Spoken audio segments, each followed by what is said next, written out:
because I know we've gotten a lot of really rude comments, but mostly, very much mostly great comments.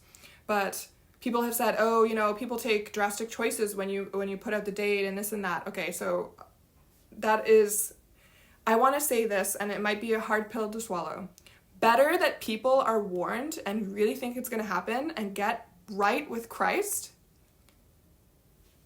but then that not happen, and, you know, even if it's because somebody who, you know, says they're a Christian decides to maybe be hasty, decides to maybe not be hasty and really want to please the Lord and go out and tell everybody, okay, and maybe look foolish, okay? Better that happens and people are warned and people take this seriously, because it's still it's going to happen. We're in the season, I'm telling you, and I'll get into why later. But I know what it's like to be frustrated, but I know that people have been warning people. We've gotten emails and messages and all this stuff where people are taking it seriously. They've understood that it's a rehearsal. They've understood that it's God warning, and they have gone out and told people and warned people that the rapture is imminent. It's given them a little bit of boost and strength. That is so important, and that is so precious, okay? Because better people to come to Christ no matter what, all right? And so my heart is with people who get hasty and make rash decisions that don't make sense, honestly. They don't make sense. Like, we should learn from the past. Like, I hear people say, like, what if people quit their job? Okay, I haven't seen this, but if it has happened, like, why would you quit your job? What's the purpose? All right? Or like spent $1,000 that they didn't have. Like, come on. Is that really what you want to do before the rapture? But better that people were warned.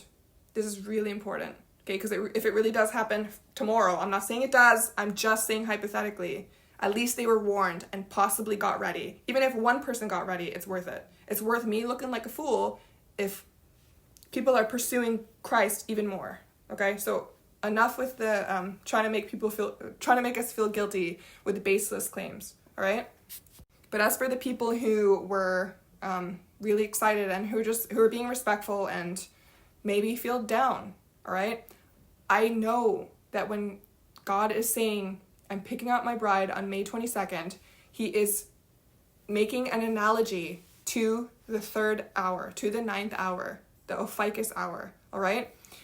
This hour started on May 22nd. You know, it sounds like the enemy to try to conceal the first day of this month and get all sorts of deception up in there, okay? But I'm telling you, looking at the physics, I did the research, I did the math, all this stuff, the first day is May 22nd. And so how amazing is it? He's saying he's coming this hour. When does this hour end? It ends right before the next crescent moon, which would be, I believe it's June 19. It's either June 18 or June 19, okay? I think it's June 19 at sunset. And so this is why so many people are getting 522 confirmations and 22 confirmations. We've gotten like just an avalanche of people who have confirmed this. And so people may wonder, you know, why were we given the time 1838 and 1853? And so let me tell you, if you look up 1838 on Strong's, look this up on your own, it's talking about a habit and a practice. It's talking about, and it's referring to customs, okay? It's talking about a rehearsal, all right? And what did he say? He said, 1838 is my precursor, all right? Precursor. 1853 is roused out of sleep. And remember, he said, I'm coming to pick up my bride on May 22nd at 1853 Israel time, okay? And so if you put these understandings into the message, into what Jesus said to Mandy, it would be like saying, I'm coming to pick up my bride at the ninth hour, at the Ophiuchus hour, at the third hour of the Mazzaroth, right? The third month. The rehearsal is my precursor and I'm coming to pick up my bride when she is roused out of sleep. Look at Before the Wrath. J.D. Farag is in it. It's the ancient Galilean wedding when the groom comes to, what does the groom come? He's delayed. And then, like I talked about in my last video, there's literally signs in the heavens that's saying that he's delayed. And the bridesmaids fall asleep. Okay, just like even Jesus in the Garden of Gethsemane, okay, they fall asleep. Then when he comes with his entourage and the noise and the music and and the horn, the bridesmaids are roused out of sleep.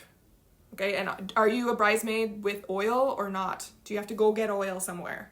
Okay, so he's picking up his bride when they're roused out of sleep. I know this is something that, like, if you're like me and very like empirical evidence, like, it can be frustrating because it's like allegory, it's parable, it's a double meaning of the words. Okay, and it's not, Jesus has a better grasp of English than we do. Okay, so period. Like, it's not something you can argue about.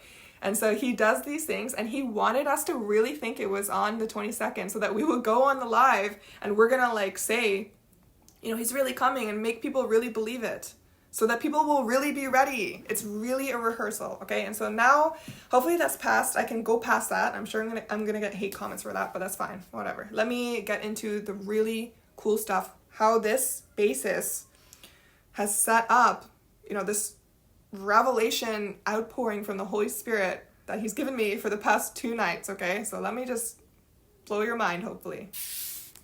Okay, so he really heavily twice confirmed with the February 15, with the May 22nd. He confirmed to me that he uses the crescent moon to start the month. And so I did a chart, and I'll just really quickly show you guys, but I did a chart showing every single month, and I manually looked to see when the crescent would be able to be seen manually, okay, no calculating, all right?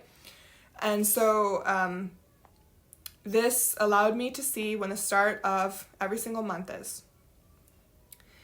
And so let me just show you this month in a little bit more detail.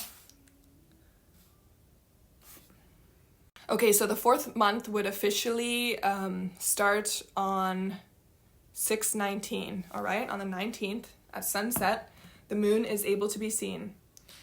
And so that's something I'll get into in a bit. But so here's the thing, is I was going month to month and seeing when the first crescent is, when it is, and just recording it all. And I noticed that, well, let me start. Okay, it starts here. I looked at this month and I noticed that, okay. Sorry, I looked at the end of this month like I just showed you, and I noticed that the crescent moon is in the twins. And I thought that's so weird because Mandy last night she sent me a message. We have a chat with the girls, okay? And I'll put their names in the description. Mandy sent me a message late at night, and she said, Jess, and then I'm not gonna go over it, but she's basically saying, like, get ready for some huge revelation.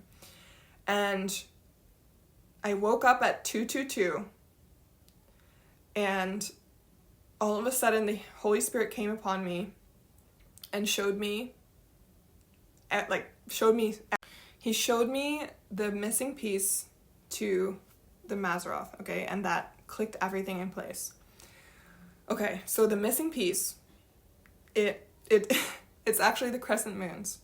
And so before I was looking at like I told you guys, the 0.00 phase, the 0% illumination, and so what happens is the moon moves through the constellations along the ecliptic line